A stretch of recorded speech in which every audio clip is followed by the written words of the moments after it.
Insert delete PI subentity parcel union convert polyline from AutoCAD। हमारी team का हिस्सा बनने के लिए आपका शुक्रिया। बिस्मिल्लाहिर्रहमानिर्रहीम। ऑटोकैड सिविल 3D और हम पार्सल्स पे डिस्कस कर रहे हैं। तो हमने कुछ ऑप्शंस हमने डिस्कस किए हैं लास्ट कुछ लेक्चर्स में। तो अब हम देखते हैं कि अभी कोशिश करेंगे कि इसके टूल लेआउट टूल्स के बाकी जो रहते हैं इनको थोड़ा सा ऐसे डिस्कस करके और हम इसको कंप्लीट करें पार्सल लेआउट टूल को। तो अब देखें, अभी हमारे पास यहाँ पे एक हमारे पास ऑप्शन है इंसर्ट पीआई। अब देखें, इंसर्ट पीआई हमने कोई भी प्रॉपर्टी बाहर की ले ली है, लेकिन बाद में ये पता चला है कि हमारा कुछ एरिया हमें एक्स्ट्रा मिला है। तो अगर हम वो पॉइंट लगे हुए हैं तो हम कैसे उसको करें। तो यहाँ पे देखें, अगर ये एक पॉइंट है तो पहले तो हम पार्सल को सिलेक्ट करेंगे और उसके बाद यहाँ पे एक मेरा पॉइंट है और यहाँ पे मेरा पॉइंट है, बल्कि मैं इस तरह से बोलता हूँ कि मेरा इस तरह से पॉइंट है। तो अब ये मेरा अब देखेंगे कि हमारे पास ये इस तरह से ये जो एक्स पीआई लग गई है और इसके बाद मैं एग्जिट करूंगा तो मेरा ये काम हो गया है।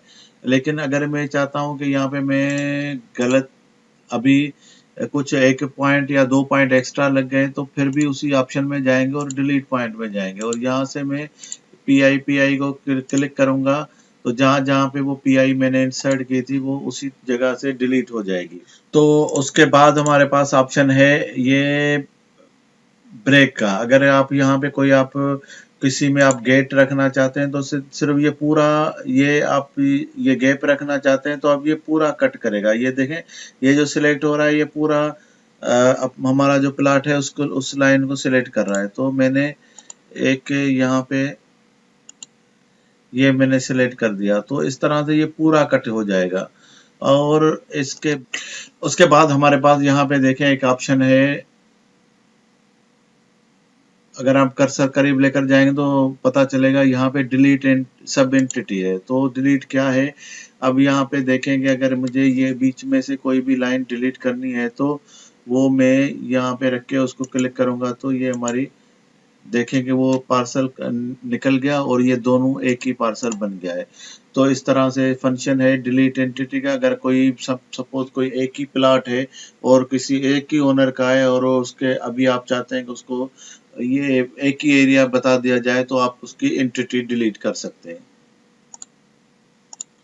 उसके बाद हमारे पास ये ऑप्शन है, अगर कर्सर आप थोड़ा सा इधर स्टॉप करेंगे तो ये आपको पास यहाँ से बताएगा पार्सल यूनियन और यहाँ से ओपन करेंगे फिर भी ये जो सिलेक्शन इसका होगा वो उसका नाम बताएगा। तो फिर पार्सल यूनियन, ये पार्सल यूनियन क्या है कि अब मिसाल के तौर पे ये एक पूरा ब्लॉक है और उसमें एक ही प्रॉपर्टी में इसको करना चाहता हूँ तो मैं इसको क्लिक करूंगा तो यहाँ पे मुझे सिलेक्ट वो मुझे एरिया सिलेक्शन के लिए बोल रहा है। तो मैं चाहता हूँ कि ये मेरा पूरा एरिया एक ही प्रॉपर्टी में चला जाए। तो अब ये देखेंगे कि मेरे सारे एरिया ये एक ही प्रॉपर्टी में चले गए। हालांकि इसमें जो एरिया है वो 16 था, एक 16 मिलियन कुछ स्क्वायर मीटर है, लेकिन यहाँ पे हमारे पास मौजूद है ये लाइंस हमारे पास मौजूद हैं और लेकिन इसका जो एरिया है वो एरिया सपोज ये हमने एंटिटी डिलीट की क्योंकि ये सपोज ये एक ही ओनर का है, लेकिन यहाँ पे भी एक ओनर का है लेकिन ये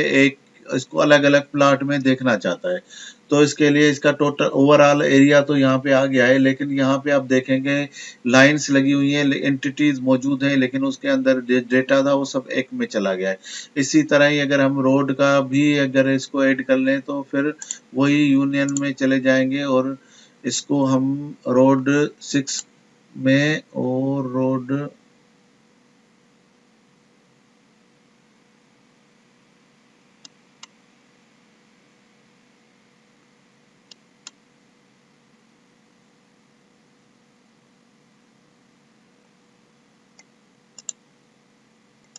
तो इस तरह से जैसे मैं अब रोड सिलेक्ट करता हूं तो ये सारे वैल्यूज जो हैं वो यहाँ पे 6 में चले जाएंगे। इसको एंटर करते हैं तो और ओके करते हैं। अब जब हम देखेंगे कि इसको एग्जिट जाते करते हैं और यहाँ पे जब हम इसको 6 सिलेक्ट करते हैं हमारी प्रॉपर्टी को जहाँ से हमने काम शुरू किया था अब देखेंगे पूरे रोड्स हमारे सिलेक्ट हो गए थे, वरना पहले हमारे पास सिर्फ एक रोड सिलेक्शन में आता है। लेकिन अगर आप यहाँ पे पार्सल्स में जाके और इसके ग्रुप यूनियन में कर देंगे और उसके बाद जो भी रोड हैं उनको सबको एक एक करके उनकी प्रॉपर्टी को यहाँ पे सिलेक्ट करेंगे तो फिर ये एक यूनिट बन जाएगा। अब यहाँ पे देखें कि मेरे सारे रोड जो हैं वो एक यूनिट में बने हुए हैं, ताकि फिर अब जब हम इसकी प्रॉपर्टी चेंज करेंगे तो ये इजीली हो जाएगा। तो सिंपल, अब क्योंकि हमारे पास ये सिलेक्शन में है तो हम प्रॉपर्टी में चले जाएंगे, और प्रॉपर्टी में आपको याद होगा कि हमने जब शुरू में इसको स्टाइल रखा था वो प्रॉपर्टी का रखा था। तो अब हमें पता है कि ये रोड है तो इसको हम रोड में रख लेते हैं। अब जैसे ही हमने रोड किया तो अब देखेंगे इसका कलर और स्टाइल सारा चेंज हो गया है। तो इसके साथ ही देखें कि हमारे पास ये भी ऑप्शन हो सकता है कि हमारे पास कुछ ड्राइंग्स बनी हुई है या ऑटोकैड में हमने इस तरह से कोई ड्राइंग बना दी है, अब उसको पार्सल्स में कन्वर्ट करना है। तो ये हमने सबसे पहले ऑप्शन सिलेक्ट किया था और वही अभी रिपीट कर रहे हैं कि क्रिएट पार्सल फ्रॉम ऑब्जेक्ट। तो जैसे ही ऑब्जेक्ट होगा तो उसके बाद ये लाइन्स, कितने किस्म की लाइन ये सिलेक्ट कर सकता है वो सारी नीचे दी हैं, और उसके बाद यहाँ पे लेफ्ट क्लिक करके आप सारे लाइंस को क्रिएट कर दें और इस यहाँ पे एंटर कर दें। तो अगर ये अब सेम लाइन में आप न्यू सिटी में रखना चाहते हैं तब भी ठीक है, इसको नहीं है तो आप नई लाइन, क्योंकि ये दूर है तो आप यहाँ पे जाके और create new pic from point drawing और इस तरह के ऑप्शंस हैं आपके पास। तो मैं चाहता हूँ कि मेरा ये सेम सिटी में न्यू सिटी में बने, तो इसलिए मैं ओके कर दूंगा। तो अब देखें जैसे मैंने ओके किया तो ये पूरा शेप कन्वर्ट हो गया है ब्लॉक्स में। तो अब इनके एडिट और इनके बाकी जो ऑप्शंस है वो नेक्स्ट लेक्चर में हम डिस्कस करते हैं। हमारी टीम का हिस्सा बनने के लिए आपका शुक्रिया।